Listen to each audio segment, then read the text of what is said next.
Recording in progress. Hello, friends. Namaste. In today's session on Torkom's teachings, I'm going to cover the topic Upanishads and Introduction. And this topic is taken from the book Teachings of Great Ones. This is a wonderful book which helps in transforming our inner thoughts and perceptions. And the topic Upanishads is again a very interesting one. And it's a word to word study as written and explained by Torkom Saraydarian. The first time that I heard about the Upanishads was in a monastery. My teacher was reading a little booklet about the Upanishads and he gave me a copy. Unfortunately or fortunately, it was in French. I knew very little French, so I went and bought a dictionary and started to translate the verses. It was so beautiful that up until now, I love the Upanishads. What are the Upanishads? They are taken from the Vedas. The Vedas are the most ancient books in the world, maybe dating from 6, 7, or 10,000 years before Christ. Veda means knowledge, and the Upanishads are taken from the Vedic books, which are in 4 big volumes. Veda means knowledge. According to the great sages who received the Vedas from higher sources, they say there are 2 kinds of knowledge. One kind of knowledge is what you accumulate through your 5 senses and by reasoning and knowledge and logic. This is one kind of knowledge through 5 senses and through reasoning and logic. They say this knowledge is not dependable. There is another knowledge that you receive through meditation and intuition from higher sources, which balances your other knowledge. This second knowledge gives the deeper layers of knowledge behind what you accumulated through your senses.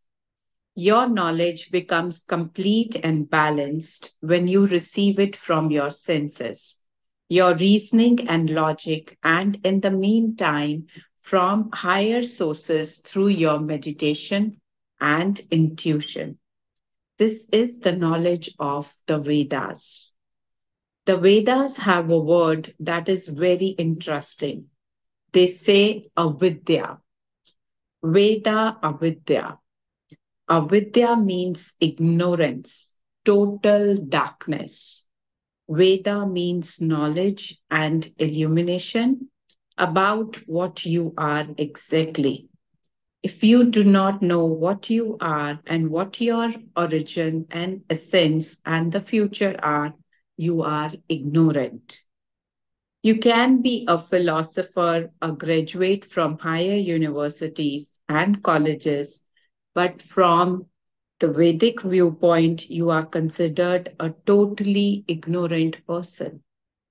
Real illumination, real knowledge is to know yourself physically, emotionally, mentally, and spiritually as you are. And you will know yourself when you actualize your true self. Veda means not only knowing what you are, but also how your true self must manifest through your acts, emotional relationships, mental modifications, and spiritual behavior. That is what Veda means. First, let me give you the Sanskrit terminology of the word Upanishads. Upa means closeness. Ni means the whole. Shad means reality. So if you bring together these 3 words, you have Upanishads, which means whatever you are in reality. What is the reality for them? Reality for them is the self. Focus in the self through your actions, emotions, and thinking, and be actualized in yourself. So the self is totally upni, totally together near to reality. It is very interesting. I like nearness because it is difficult to find even a great one who is totally the self, but a great one is close to the self. Upanishad means closeness to yourself. When you are close to yourself, you slowly see that you are detaching from everything that is not the self. The word is very interesting in Sanskrit. It means when you are entering into the light, you are detaching, running away from darkness automatically. The more you enter into the light, the more you withdraw from darkness. How did these Upanishads come into being?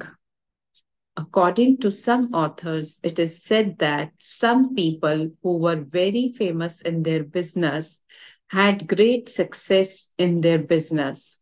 People who were millionaires had families and lands and properties, children, grandchildren. These wise and successful people decided that this world could no longer satisfy them. Something was lacking. What did they do? They collected people with the same way of thinking and they said, let us go to the mountains, to the lakes, to the deserts, and find out what is lacking within us. Upanishads mean closer to the reality. They went to the mountains, and the story says that they meditated for years and years, and eventually they found the most sacred science that was called the science of becoming oneself. It is this science that will take you after you die into reality. From their own teachings, they would come together, and each one of them wrote one Upanishad, and we have 108 Upanishads. They say the major Upanishads are 13, but in reality, are 108 Upanishads. The Upanishads are the source of all philosophies and religions. The Upanishads are so ancient, they are a search for self, for reality. In ancient teachings, the student comes to the teacher and asks, Teacher, what is reality? The teacher asks, What is reality for you? The student answers, Reality is my fingers. I touch them and they are real. This process goes much slower, but I am doing it in fast motion. Then the teacher asks, what about if the body dies? One student says, Well, I do not know. Another says, All my emotions, my love, my compassion are real. What about if your emotional body dies, your mental body dies? What remains? Well, we do not know. There is some light within us which must last forever, and that is the spark of God within us. This teaching goes for years and years, and eventually, these people are graduated by their teacher. I choose one of the Upanishads, and this Upanishad is called Katha Upanishad. Katha Upanishad is taken from the student's name Nachiketas. Nache means student devoted to the pure teaching of Veda, the pure knowledge. What is the pure knowledge? It is knowledge that never changes. For example, if you went to the university 200 years ago, you learned something about science. 20 years later, that knowledge is dead already. 200 years later, it is ignorance. 5,000 years later, it does not even exist. Knowledge really changes and disappears like the body. But there is one knowledge that never gets lost. It is your reality, your touch of reality, your beingness, your progressive formation of divinity within you that never changes. That is the science they are teaching. The clarification of this teaching is so important. Not every student was allowed to take this teaching because it would blow his mind. Imagine this 10,000 years ago when thousands of people were sitting there and listening to the great teachers, the great masters about this science. One can understand this teaching according to his own reality. That is a very, very heavy expression. Books are there, teachers are there, and teachers give lectures. But you will never understand the Upanishads unless you have an experience of touching your reality. What reality are you doing physically? What reality are you doing emotionally, mentally? Are you really yourself or someone else? Who is controlling you? Who is making you to live? Your emotions, your mind, your traditions, your religion, somebody else, or your interest, your wishes, your desires, your pleasures. Who is controlling you? Is there reality behind you? Are you real? Or are you identified with everything that is transient? I have my face, my hair. I have my sex, my back, my front, everything. I am. Is it you really? This is what we are talking about. It is really a very powerful teaching, and that is why the teachers wanted it. These 109 people came and sat down and they meditated for many years and then asked, who is going to take this teaching? They made 9 rules. To the degree that you exercise these rules, in that degree, you will understand the teaching. So we will study these 9 rules now. The first rule is purity of heart. If in your heart there is fear, anger, jealousy, revenge, hatred, malice, or slander, you cannot understand this teaching because impurity is totally against this teaching. Why? It is because this teaching is about purity. How can you understand purity if you are impure in your heart? How beautiful it is. The first qualification is purification of heart.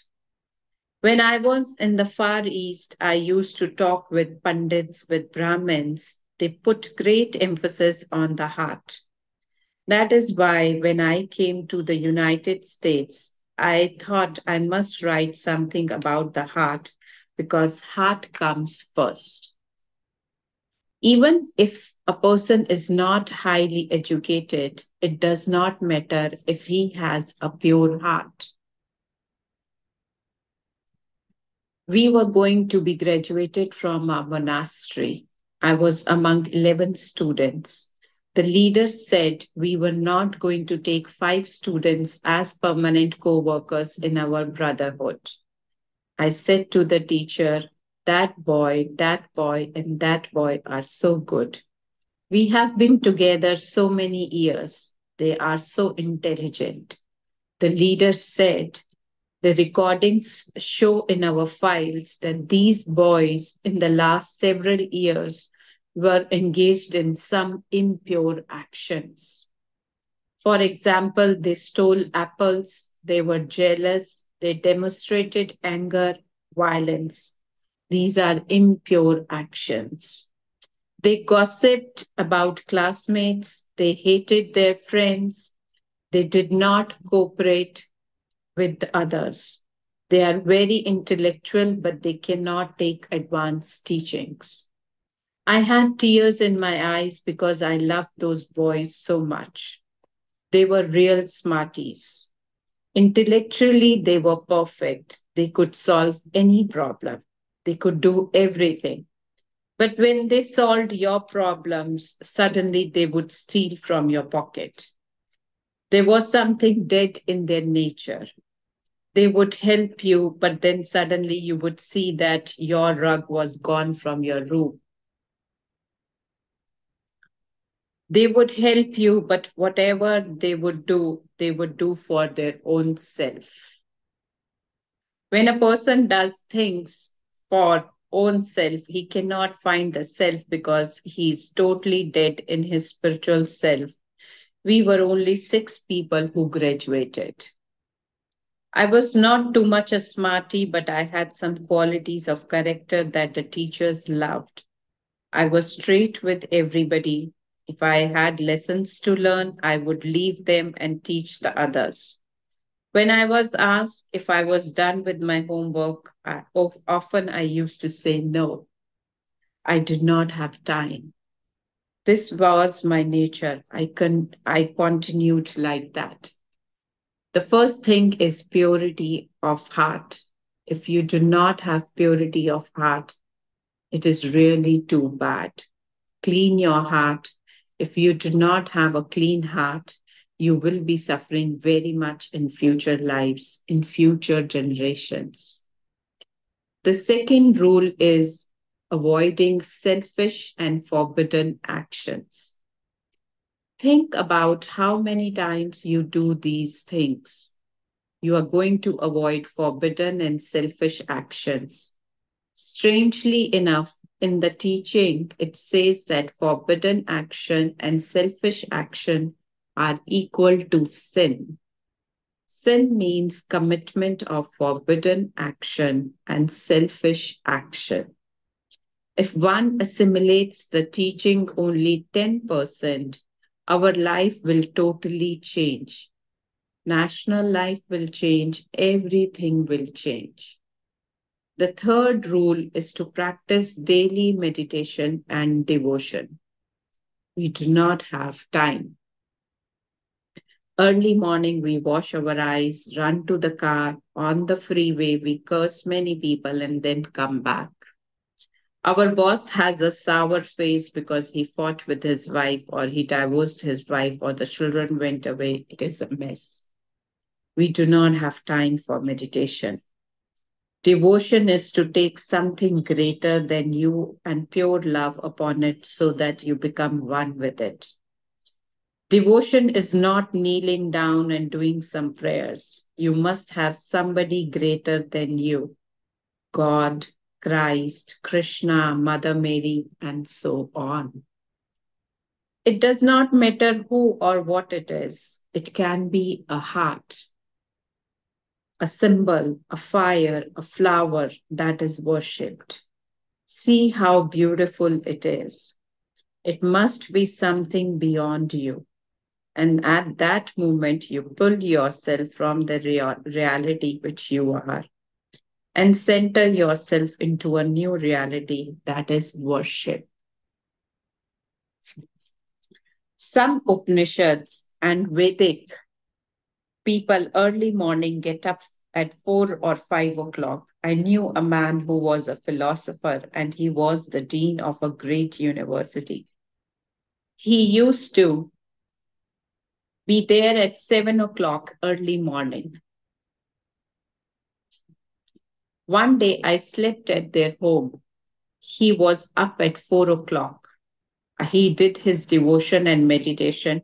And when he was saying goodbye, his face was radiating. When he went to the university, everybody loved him because he was radiating spiritual fragrance. That is what we are going to do if we want. But we have millions of excuses why we do not have time because of the children or the husband or the wife or the taxes or the rent or this or that. We are involved with unreality. When we are deeply involved in unreality, it will be very difficult for us to know what reality is. It will take maybe another 500 incarnations of dying, suffering, death, eventually coming to our senses and saying, let me learn this knowledge. The fourth rule is discrimination between the real and the unreal. For example, the student comes and says, "Teacher, can you teach me about beauty?" The teacher asks, "What are you going to do with beauty?" "I will teach you about sex, about how to make money, about how to be prosperous, how to fool people or cheat people." The student replies, "I do not want to know about those things. I want to know about beauty." The first thing they used to do in the Far East was to test the children for what they want to be in the future.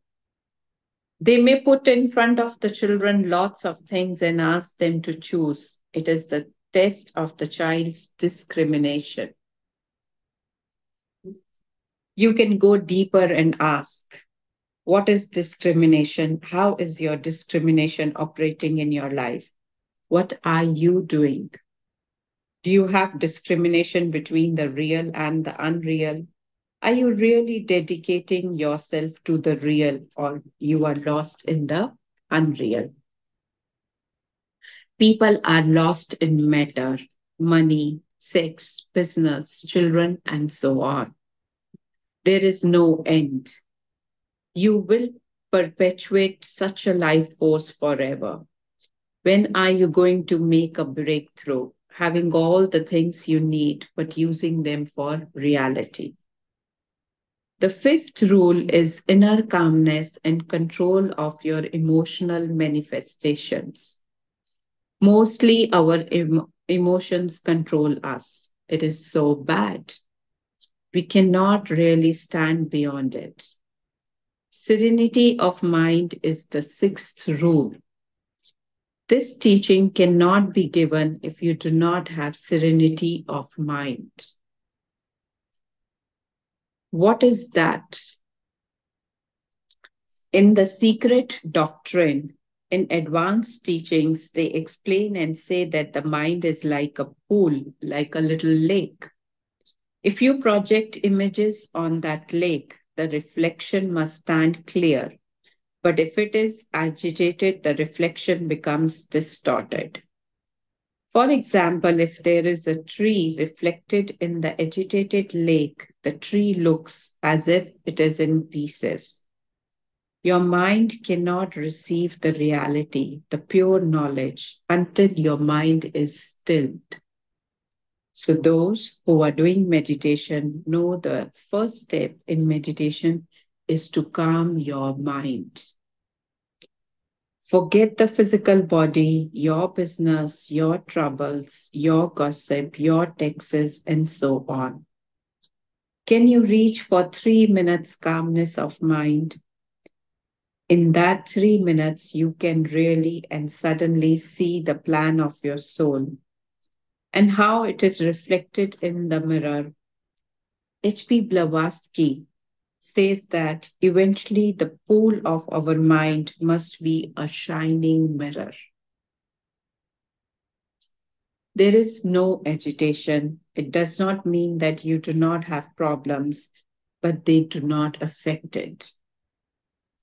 You have many problems, but you say, "Hey, you stay away, stay outside of my office. I have some business with myself." You enter into the most holy place in your mind and meditate. And when meditation is finished, you ask, "Come in, what is your problem?" Sometimes they will not come because you solved their problem. That is my experience. When I have problems, I say, wait a little, let me do meditation. Then I will see you. When I finish my meditation, I see that there is no problem. It vanishes. That is what H.P. Blavatsky was saying. The seventh rule is forbearance. Forbearance has two meanings: forgiveness and patience. Those people, for example, become students of the teaching, students of various groups, often do not demonstrate this forbearance. When you do not demonstrate forbearance, you cannot be successful. You find a little something or the other and scratch it and spoil everything. Forget it, forgive it, be patient. When you have forbearance, you will see that things are going in the right direction. Why? It is because the teaching of the self will penetrate into you. The teaching of the self is the teaching of reality.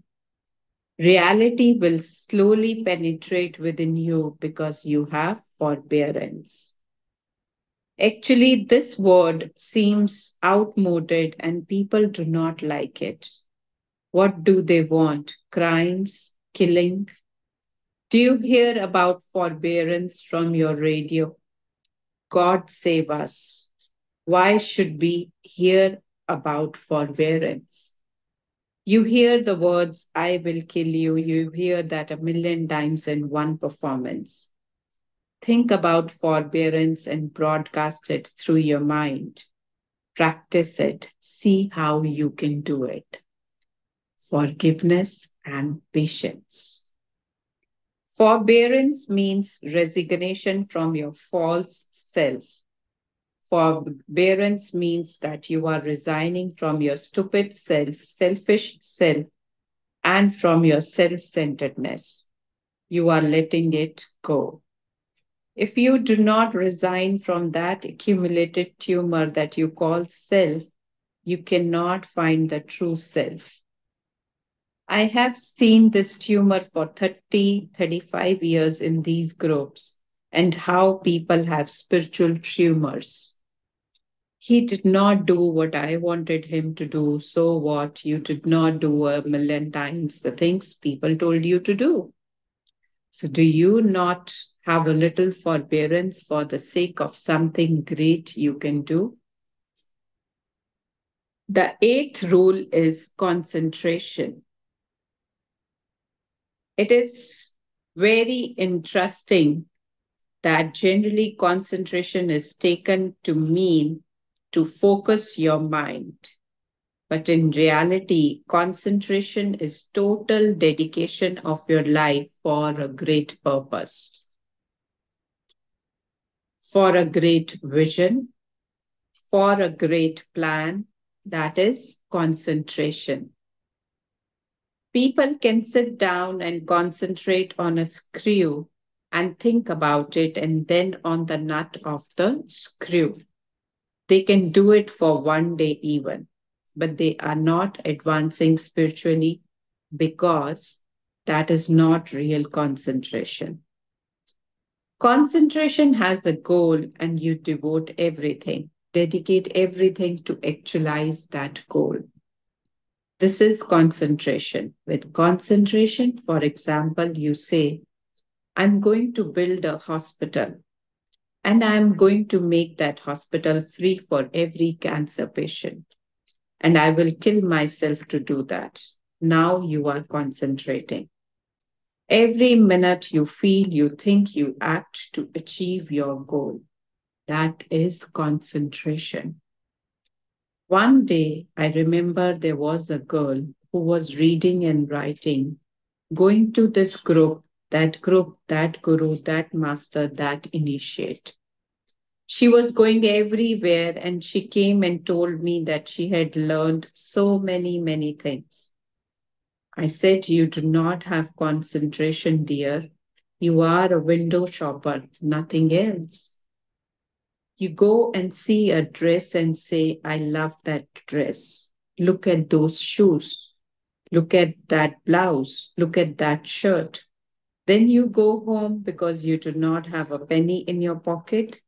You come home with all those images in your mind. You feel poorer than before. Did you see why you feel poor? It is because you cannot buy anything and you increase your desire for the objects. You lose your concentration. People do not understand when I say, for example, do not read any trash books, but concentrate your life on books that present higher principles. The ninth rule is very powerful. It is striving to get free from the bondage of life. I do not assume that many people can do this, but let us know about it. It is just like the rich man who came to Christ and said, Lord Christ, I want to enter into the kingdom of God. Christ said, fantastic. But the interesting thing is that that man came at night.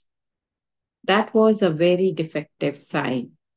He thought if he came in the early morning to see Christ, everyone would say, look at that wise man going to Christ to learn something.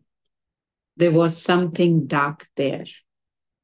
The rich man came to the Christ and said, I want to enter into the kingdom of God. Of course, Christ asked, did you keep the commandments? Oh, yes, from childhood, the rich man answered. From childhood, I was raised to keep the commandments.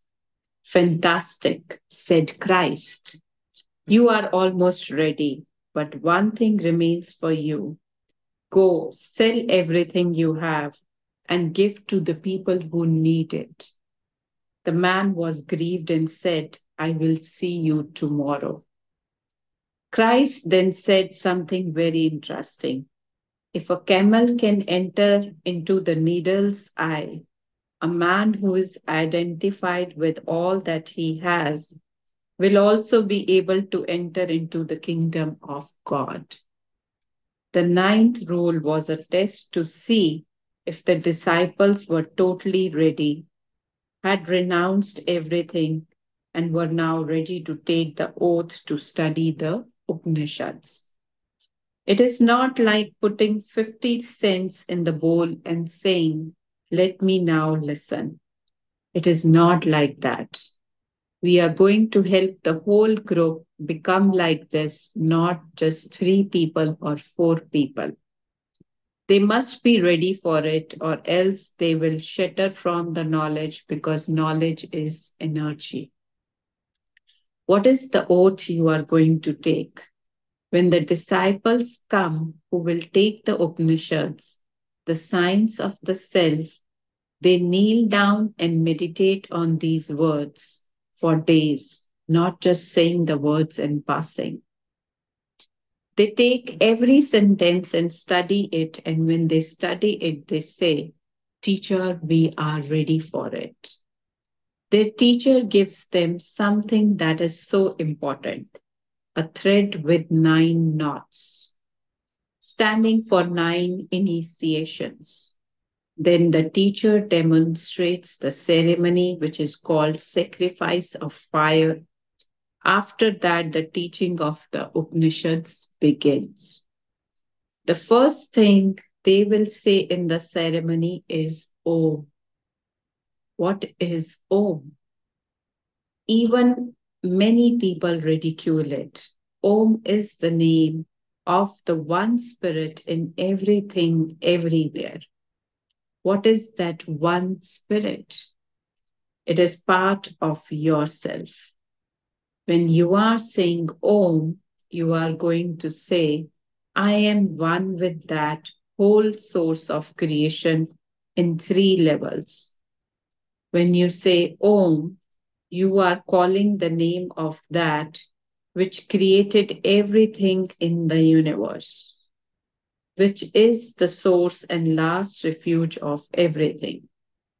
The Upanishads say, O thou who givest sustenance to the whole universe, from whom everything proceeds, to whom everything returns.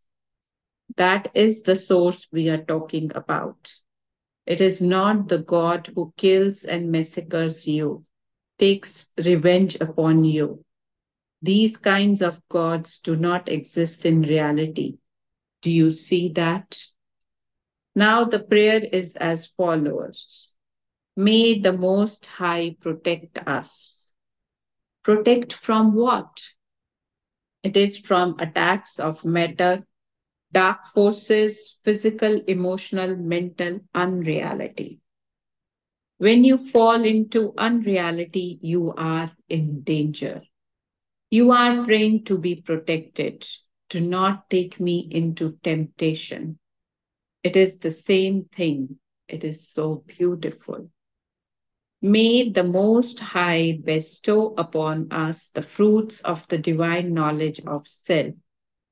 May all that we study reveal the truth within us. Your study is plaster. If it is not revealing the truth that is within you, do you see the depth of it? It is plaster. But if you read something, if you hear something that creates the truth that is hidden within you, the reality starts coming out. Then you say, wow, now I understand.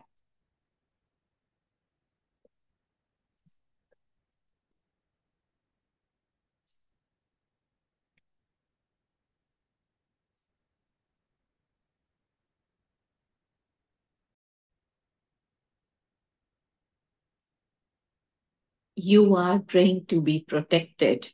Do not take me into temptation. It is the same thing. It is so beautiful. May the Most High bestow upon us the fruits of the divine knowledge of self. May all that we study reveal the truth within us. Your study is plaster if it is not revealing the truth that is within you. Do you see the depth of it? It is plaster. But if you read something, if you hear something that creates the truth that is hidden within you, the reality starts coming out. Then you say, wow, now I understand. May we cherish no ill feelings toward each other. Om, peace, peace, peace. May we cherish no ill feelings because the ancient master says that if your 5 fingers do not cooperate with each other, you do not have hands. If one finger goes one way and another the other way, you cannot use the hand. They say that every group which comes together to dedicate their lives for something great, between these members, there must not be any ill feeling because it short circuits everything. For example, you put in all your wiring system and suddenly you see the roof is burning. Why? It is because there is a little short circuit. One member can destroy the harmony of the group.